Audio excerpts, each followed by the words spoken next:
देव सवितर्दुरितानि परासु यद्भद्रं तन्नासु तु सर्वेश सकल सुखदाता शुद्ध स्वरूप विधाता है।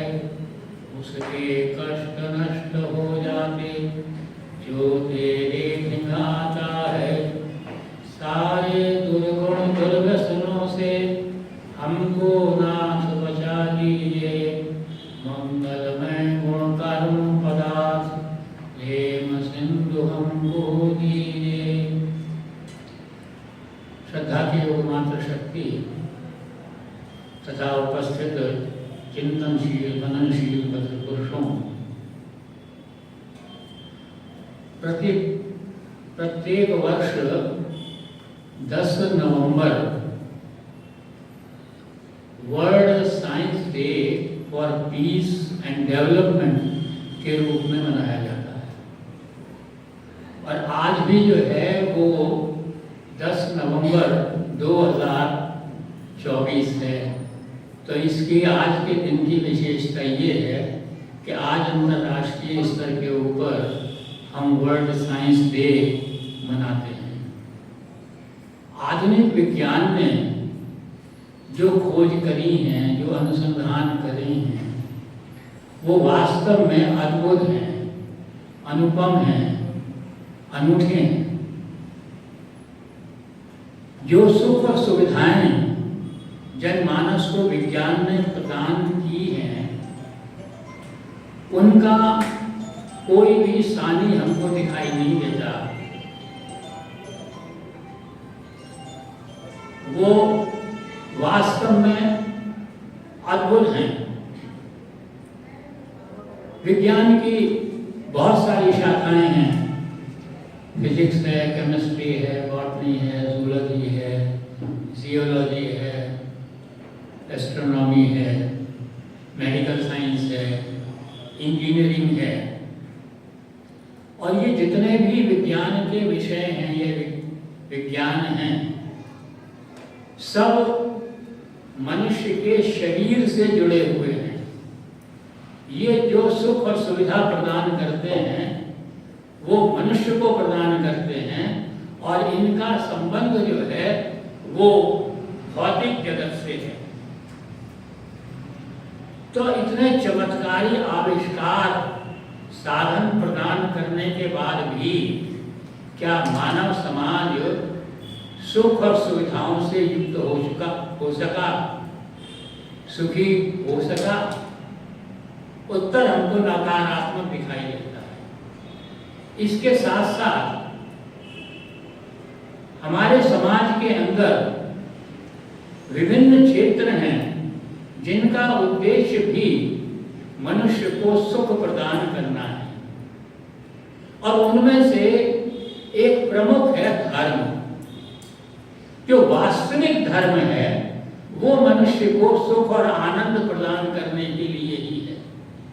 वेद जो है धर्म की परिभाषा कहता है, यतो अभ्युदय निश्रेयस सिद्धि सधर्म, अर्थात जिस काम के करने से इस भौतिक जीवन में, इस लौकिक जीवन के अंदर हमको सुख सुविधा और आनंद प्राप्त हो तथा इसके साथ साथ हमारे मोक्ष का मार्ग प्रशस्त हो, वो कार्य, वो कर्म जो है वो धर्म है।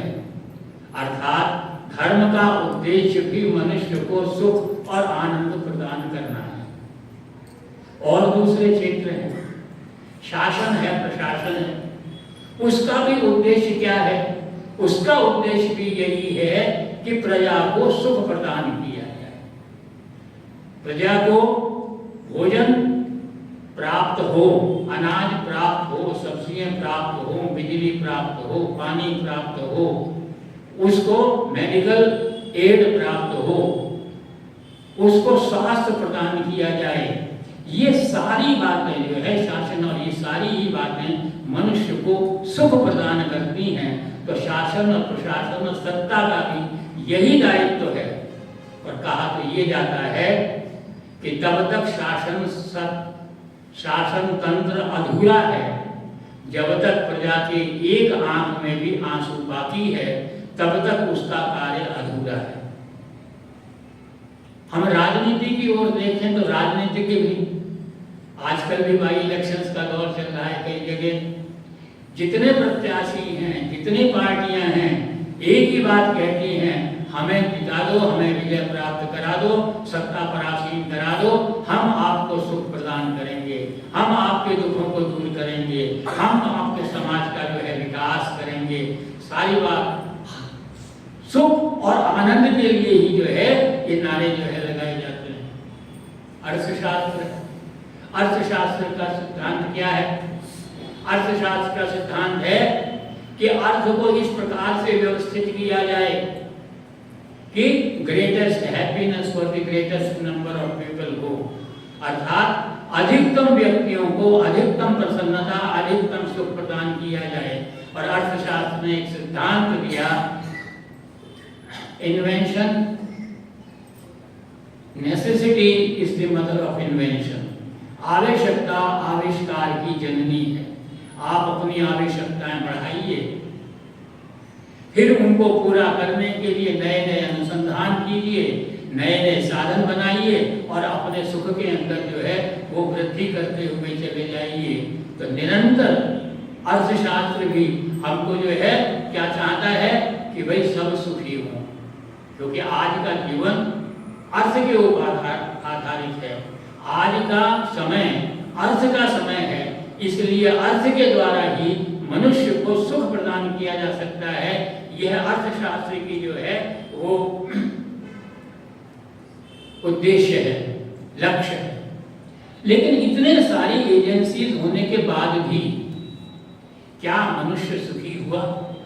आप सर्वेक्षण कीजिए, आप सर्वे कीजिए, लोगों से पूछिए जाकर के कि भाई क्या आप सुखी हैं? तो एक भिखारी से लेकर के एक चक्रवर्ती राजा तक हर एक के मुंह से यही सुनने को मिलेगा कि नहीं, मैं सुखी नहीं हूं, वो सुखी है। हर एक दूसरे को सुखी जो है मानता है, लेकिन स्वयं जो है वो सुखी नहीं होता। मेरे एक मित्र हैं, गृहस्थ हैं, अच्छा भरा पूरा गृहस्थ है उनका। एक दिन बातचीत में मिले बातचीत हुई, उनसे पूछ लिया, भाई साहब खैरियत तो है? कहने लगे, अरे साहब क्या बात करते हो, खैरियत और हमारे घर, हमसे खैरियत पूछते हो?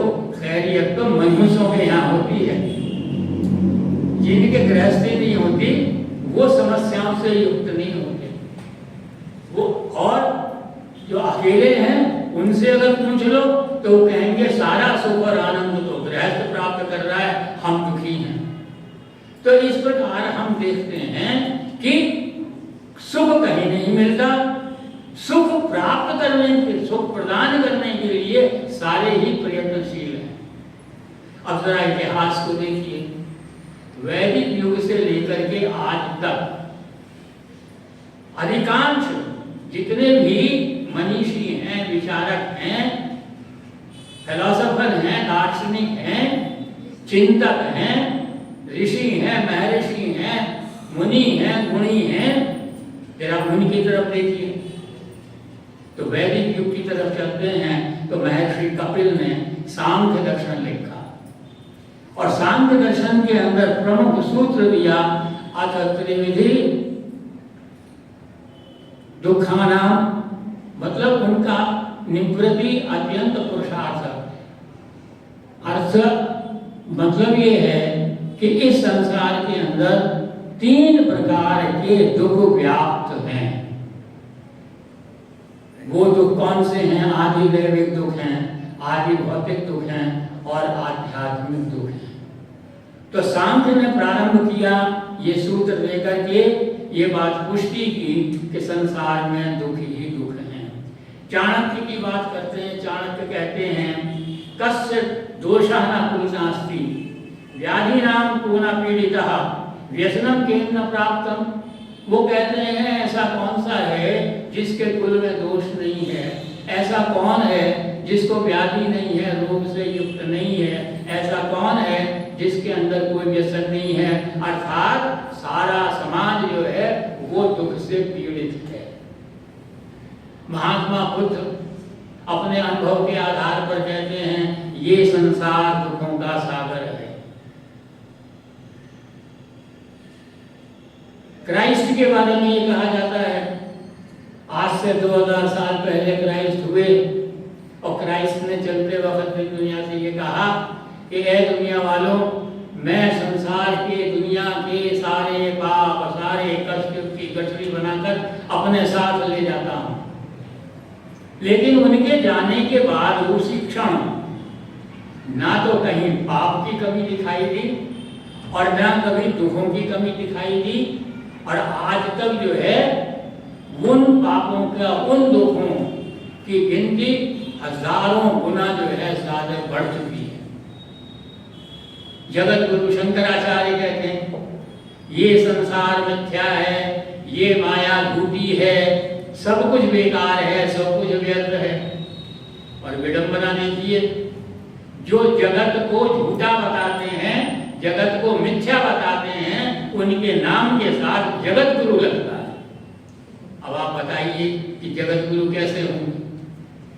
तो वो भी यही कहते हैं कि सब झूठा है, और झूठ जो है वो दुख प्रदान करता है, सत्य जो है वो सुख प्रदान करता है।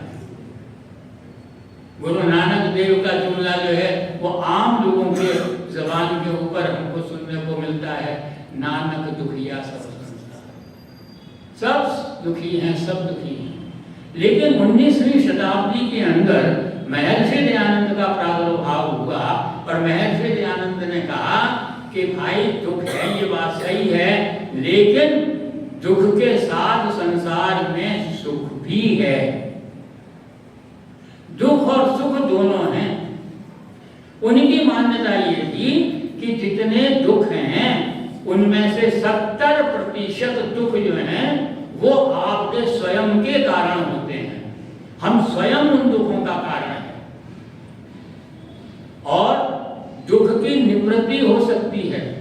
उनका कहना यह है, एक जो वास्तविकता है वो ये है कि किसी भी व्यक्ति को जो दुख है तो उसके दुखों की संख्या उसके सुखों से बहुत कम है।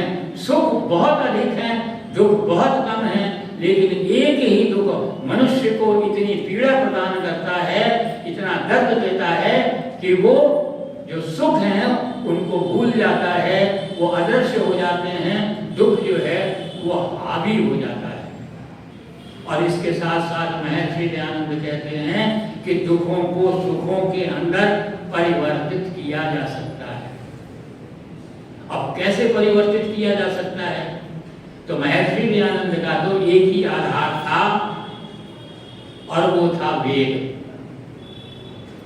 तो उन्होंने जो वैदिक वाङ्मय है उसको देख करके उसके आधार पर बताया कि वैदिक वाङ्मय के अंदर सुख प्राप्त करने के अनेकों साधन हमको मिलते हैं।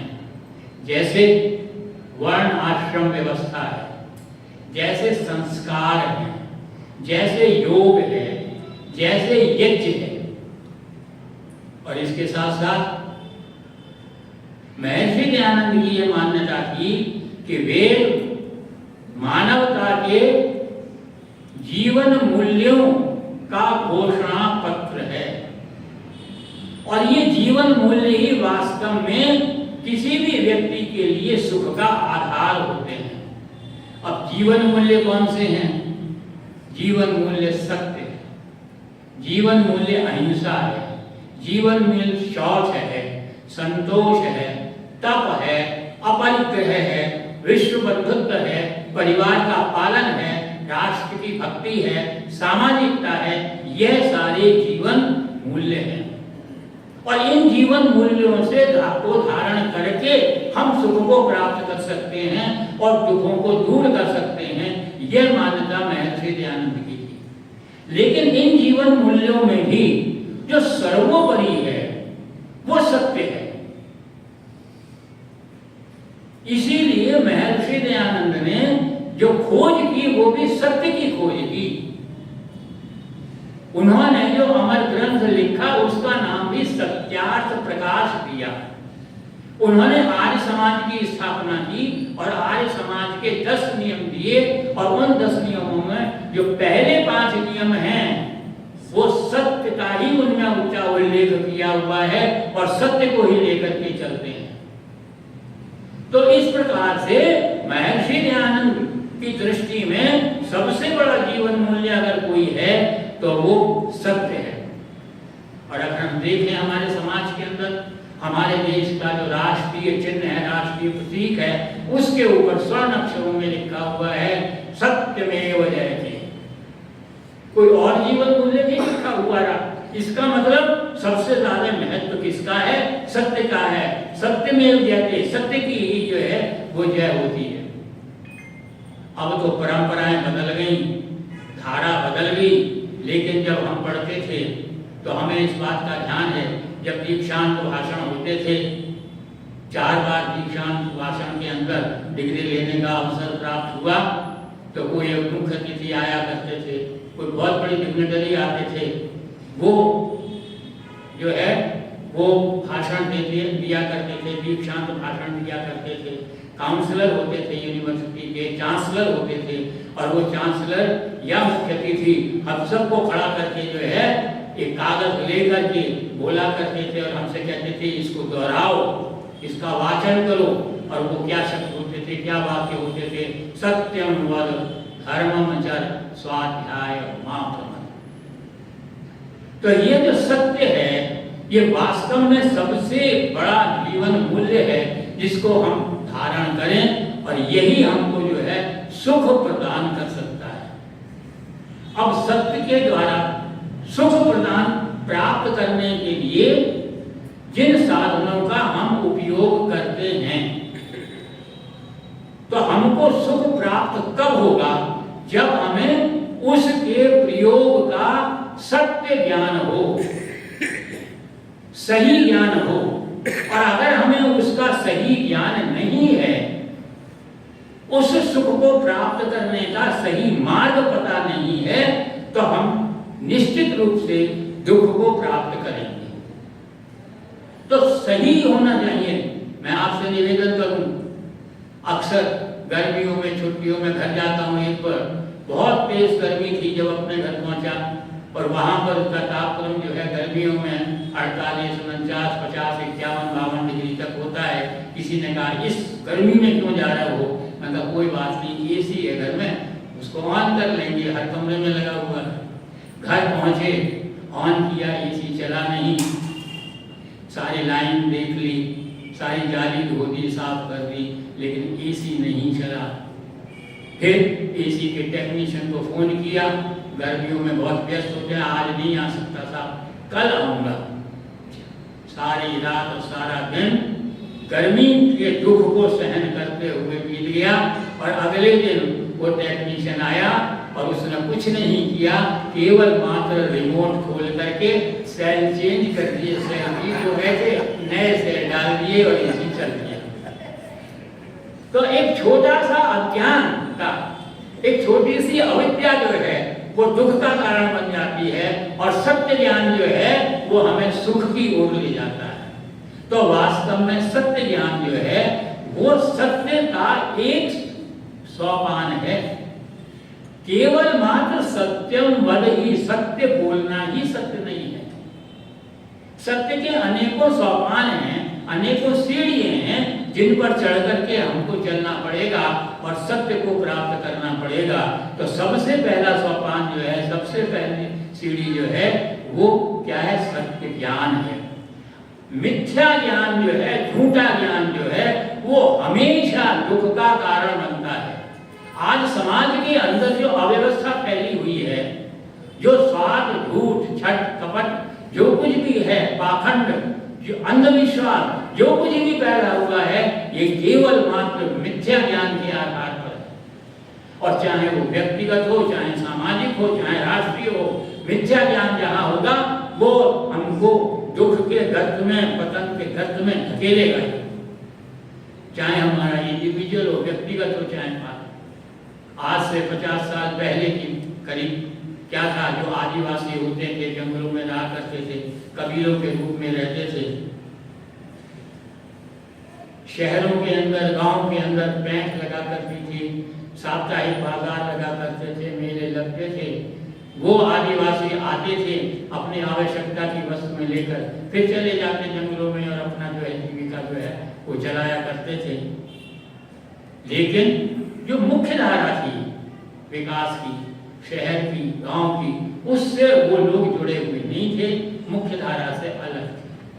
कहते हैं एक आदिवासी युवक चला घर से, बाजार के अंदर गया, सड़क के दोनों किनारों के ऊपर जो है वो जमीन के ऊपर ही लोग दुकानें लगाते हैं, बड़ी चमकीली चमकीली चीजें रखते हैं आकर्षित करने के लिए, आकर्षित करने के लिए, ताकि लोग खरीदें।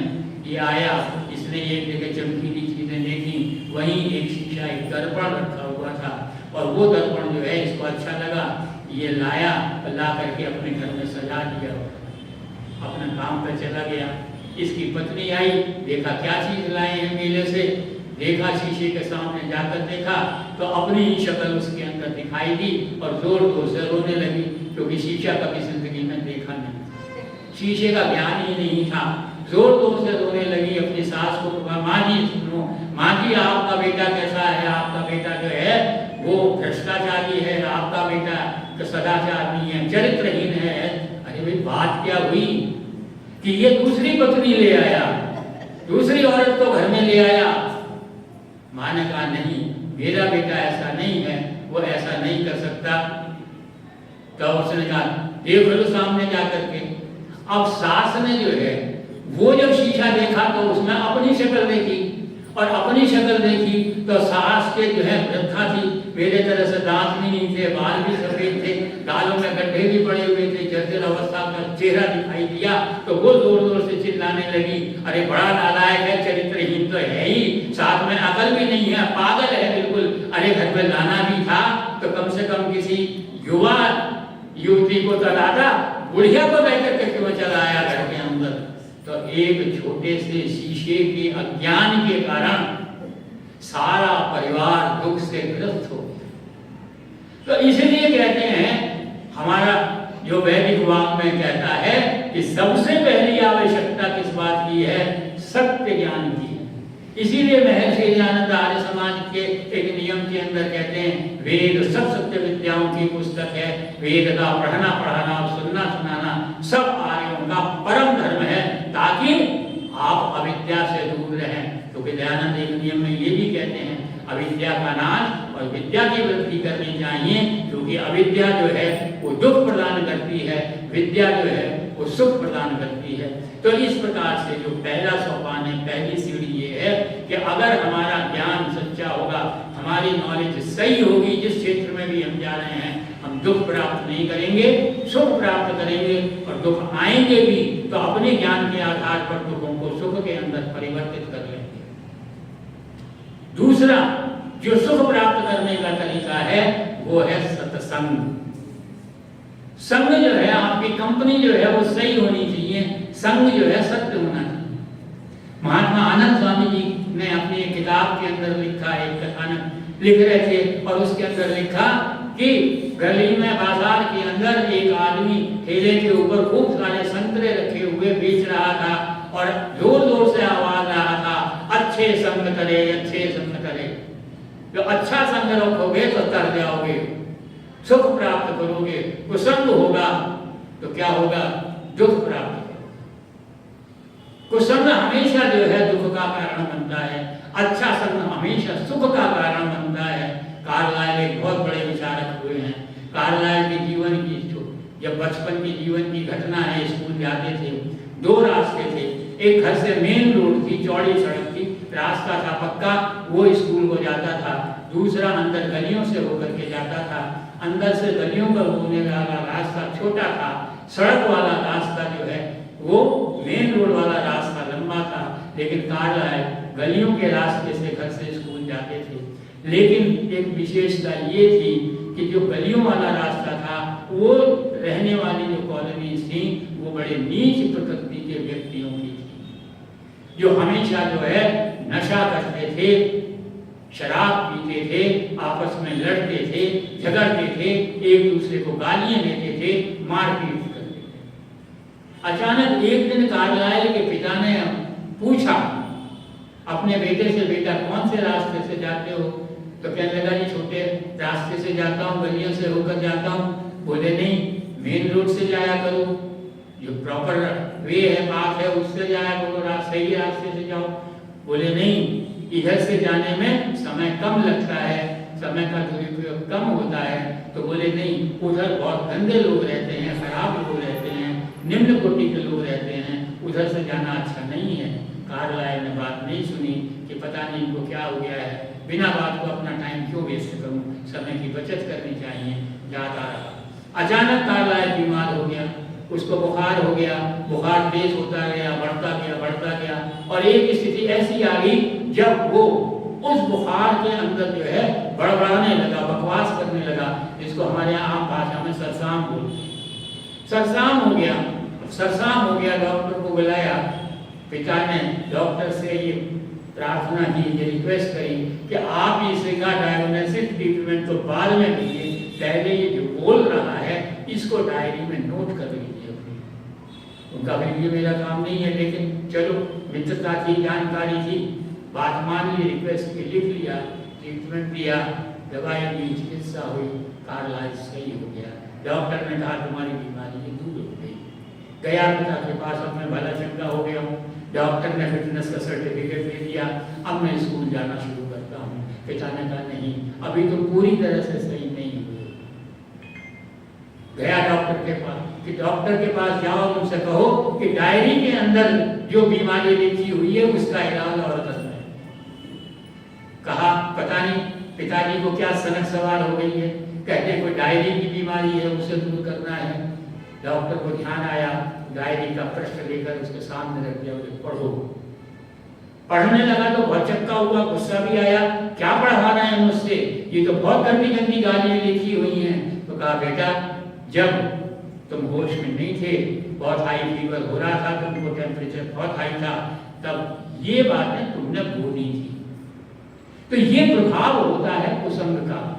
सत्संग अगर होगा, हमारी कंपनी सही होगी, सही सोसाइटी के अंदर हम रहेंगे, तब हम सुखों के साथ रहेंगे, और गलत जगह जाएंगे तो हम दुखों से जुड़ेंगे। आज यही कारण है, अनेकों स्थान हैं जहां पर आपको आकर्षण दिया जाता है, जहां पर आपको मोक्ष का लाइसेंस दिया जाता है, न जाने क्या क्या प्रलोभन दिए जाते हैं, और वहां आप जाते हैं और जाकर के क्या देखते हैं, सिवाय अवसाद के, सिवाय निराशा के कुछ नजर नहीं आता। ये अवसाद और ये निराशा ही जो है वो दुख का कारण होती है। तो इसलिए दूसरा जो पायदान है, दूसरा जो सोपान है सत्य का, वो है सत्संग। हमको सत्संग करेंगे तो हम जीवन नैया हमारी सुख के साथ पार हो जाएगी। तीसरा है हमारे विचार।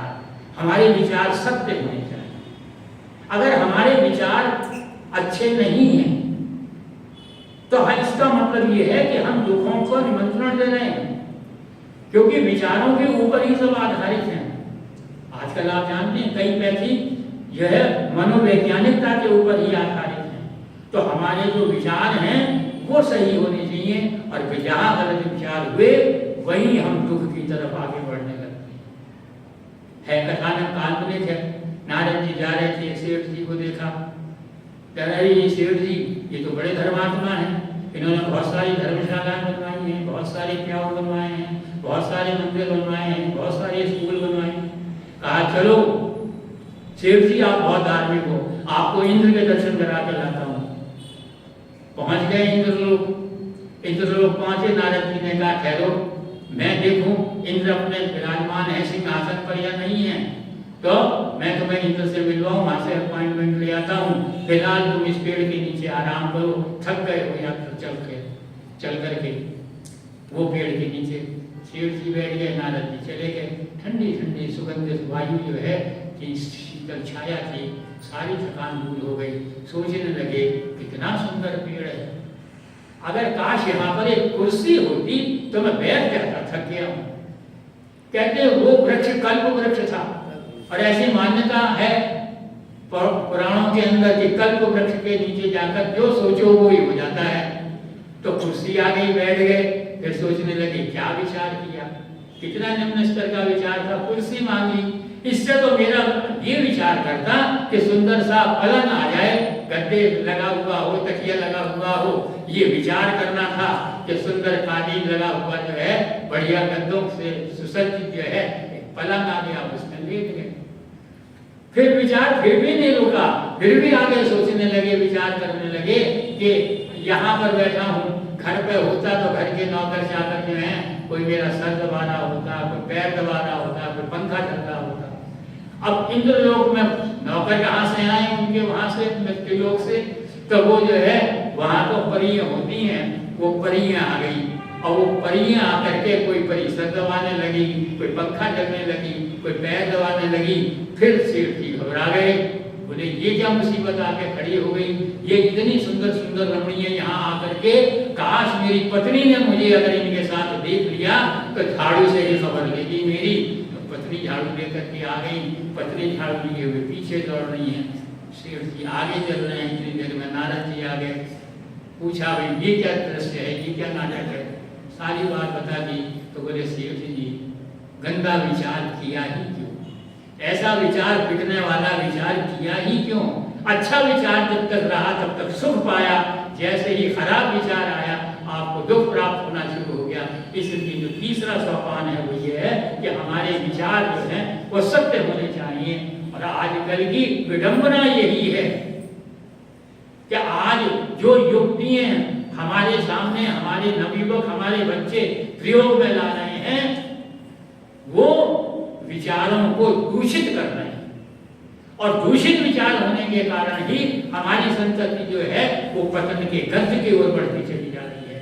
इसलिए वैदिक वांग में कहता है कि सत्य का एक चरण, एक सोपान क्या है कि विचार सत्य होने चाहिए। और केवल विचार सत्य होने से ही काम नहीं बनता, आपका आचरण भी सत्य होना चाहिए।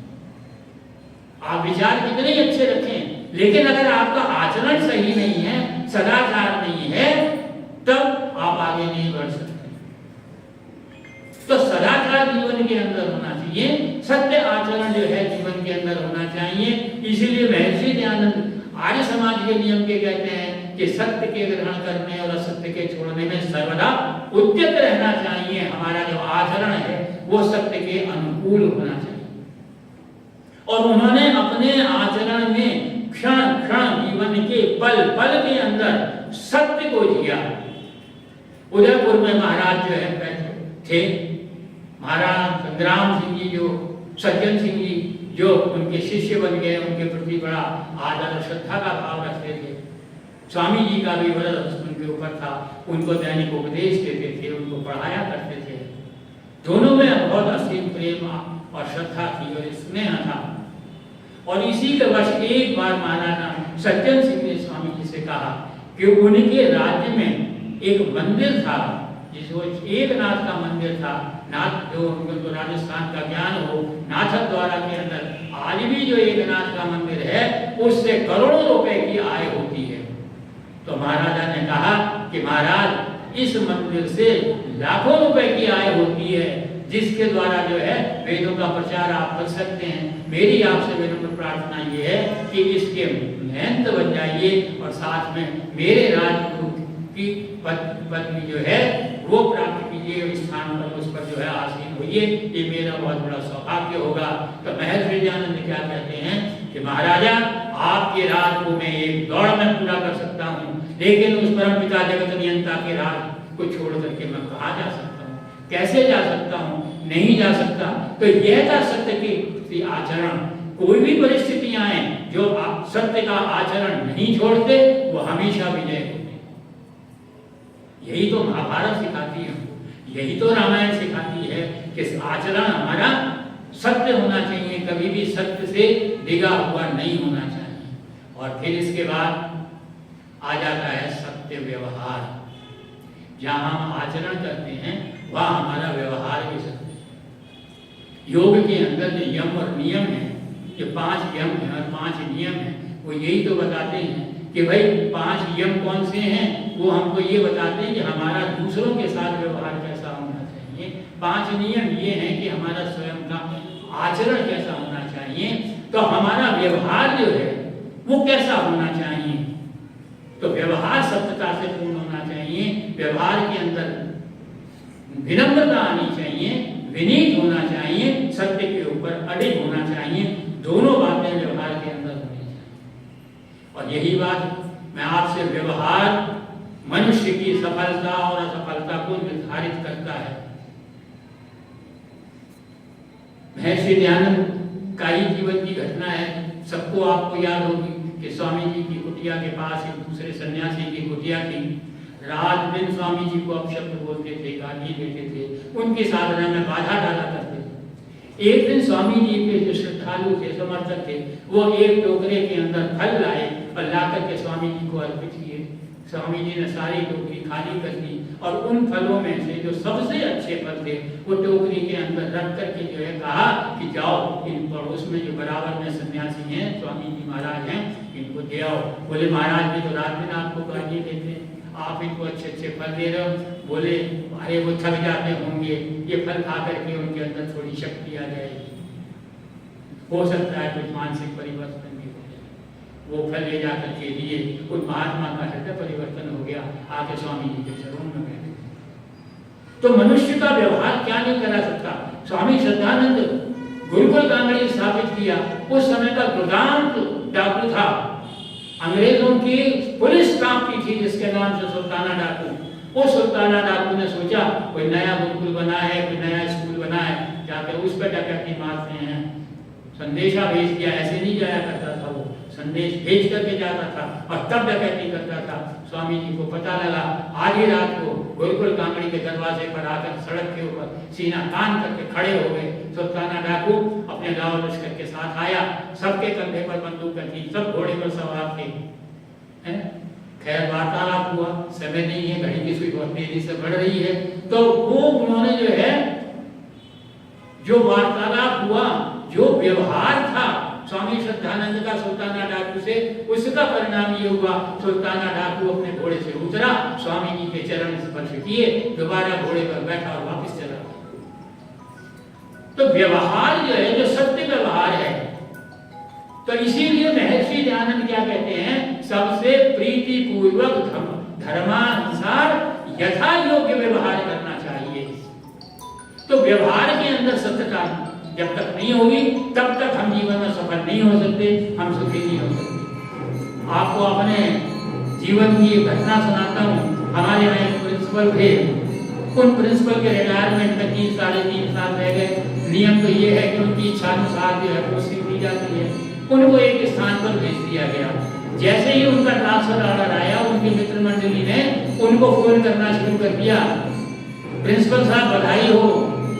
अरे भी किस बात की बधाई, आप जहाँ पर जा रहे हो वहाँ पर प्रिंसिपल के लिए नियुक्त जो चपरासी है वो एक महिला है और वो महिला हर प्रिंसिपल से लड़ती आई है, तो आपको बधाई हो, आपको ऐसी मिलेगी।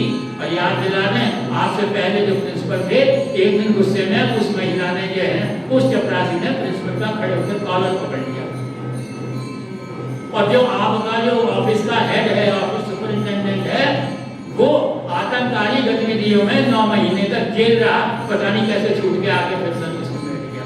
क्या तिगड़म लड़ाई प्रिंसिपल साहब ने, कोई बात नहीं, जैसा होगा देखा जाएगा। लेकिन व्यवहार था, जिस व्यवहार के आधार पर वो जो चपरासी थी जिससे सारे प्रिंसिपल डरते थे, वो इतनी आज्ञाकारी निकली, इतनी हितचिंतक निकली कि जब बोर्ड की परीक्षा हुई तो आकर के प्रिंसिपल से कहा, साहब चिंता मत करो, अकेली ही काफी हुई सबके लिए, यहाँ एक चिड़िया पर नहीं मार सकती, कोई अवैध कार्य नहीं हो सकता, कोई अनुचित कार्यक्रम यहाँ नहीं हो सकता, आप चिंता मत करिए।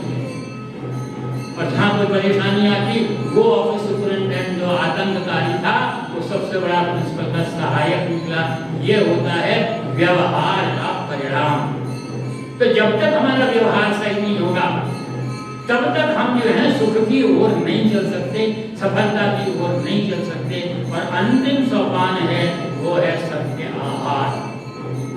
हमारा आहार जो है वो सही होना चाहिए, सत्यतापूर्ण होना चाहिए। वाक भट्ट कहते हैं आहार कैसा होना चाहिए, हित भुक मित भुक हित भुक, कैसा होना चाहिए, हितकारी होना चाहिए। जो हमारे स्वास्थ्य के लिए अच्छा हो वो हमको खाना चाहिए। लेकिन आजकल स्वास्थ्य के लिए नहीं, किसके लिए? स्वाद के लिए। आजकल की जो है जनरेशन किस तरफ ध्यान देती है? स्वाद की तरफ ध्यान देती है। तो हितकारी कारण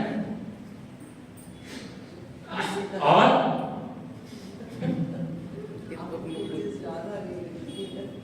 थोड़ा खाना चाहिए और ईमानदारी का और मेहनत की कमाई का खाया जाना चाहिए।